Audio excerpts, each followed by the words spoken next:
Bismillahirrahmanirrahim. Assalamualaikum warahmatullahi wabarakatuh. Perkenalkan, nama saya Nur Usbianto Arsidik. Saya adalah salah satu mahasiswa di Institut Paraikma Indonesia, Fakultas Ekonomi dan Bisnis Islam, jurusan Ekonomi Syariah semester 2. Di sini saya akan menjelaskan sedikit tentang RAN. RAN adalah salah satu submateri pada mata kuliah saya, yaitu Fikih Muamalah, yang dibimbing langsung oleh Bapak Hartas Hasbi SE MAK. Baiklah, sebelum kita melangkah lebih jauh lagi tentang RAN, kita harus mengetahui terlebih dahulu apa itu RAN. RAN adalah menahan salah satu harta milik si peminjam atas pinjaman yang diberikan kepadanya, atau dalam keseharian kita biasa kita sebut dengan gadai. Seperti yang kita ketahui, gadai adalah apabila kita meminjam uang kepada seseorang terus kita memberikannya barang sebagai jaminan. Itulah yang disebut dengan gadai. RAN ini adalah nama lain dari gadai, biasa kita gunakan pada bank syariah. Kemudian RAN sendiri di sini memiliki dasar hukum. Itu yang pertama pada Al-Quran dan yang kedua pada hadis. Di dalam Al-Quran terdapat pada surah Al-Baqarah ayat 283. Kemudian pada hadis ada hadis yang berbunyi, sesungguhnya Rasulullah Shallallahu Alaihi Wasallam membeli kepada salah seorang Yahudi bahan makanan dengan cara utang dan menggadaikan baju besinya. Hadis riwayat Bukhari dan Muslim. Kemudian RAN di sini memiliki rukun dan syarat-syarat. Yang pertama kita membahas tentang rukun.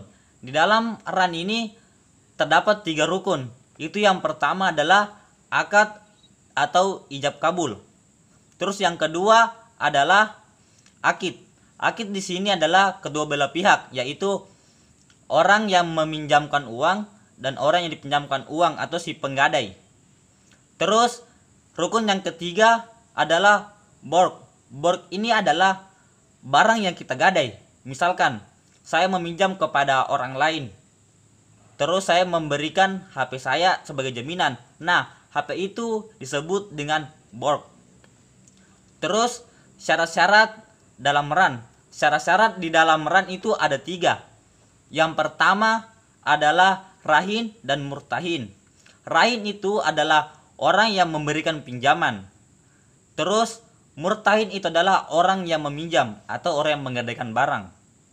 Kemudian syarat yang kedua adalah sikhat. Sikhat di sini adalah ijab kabul. Ulama Hanafi menjelaskan bahwa apabila di dalam sikhat ini terjadi persyaratan, maka RAN atau gadai tersebut dinyatakan tidak sah atau batal.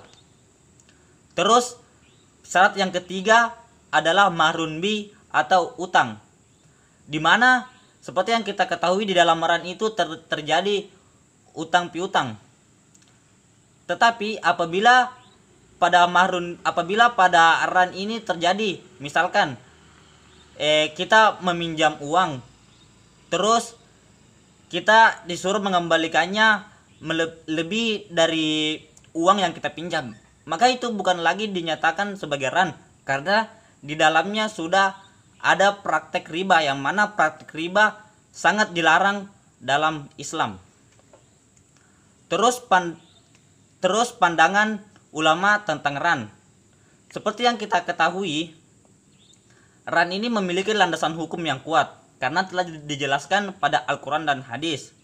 Dan menurut para ulama, RAN itu diperbolehkan karena di dalamnya juga terjadi akad mudharabah, atau biasa kita sebut dengan akad saling tolong menolong. Jadi RAN di sini itu diperbolehkan atau boleh-boleh saja.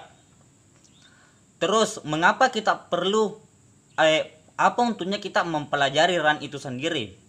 Untungnya kita mempelajari RAN itu sendiri agar kita bisa melaksanakan RAN itu menurut syariat agama Islam, agar di dalamnya tidak terjadi yang namanya praktek riba yang telah saya jelaskan di sebelumnya. Jadi RAN ini sangat-sangat bermanfaat untuk kita pelajari agar kita dapat mengikuti apa yang disyariatkan di dalam Islam. Baiklah, itulah mungkin sedikit penjelasan saya mengenai RAN atau gadai. Lebih dan kurangnya mohon dimaafkan.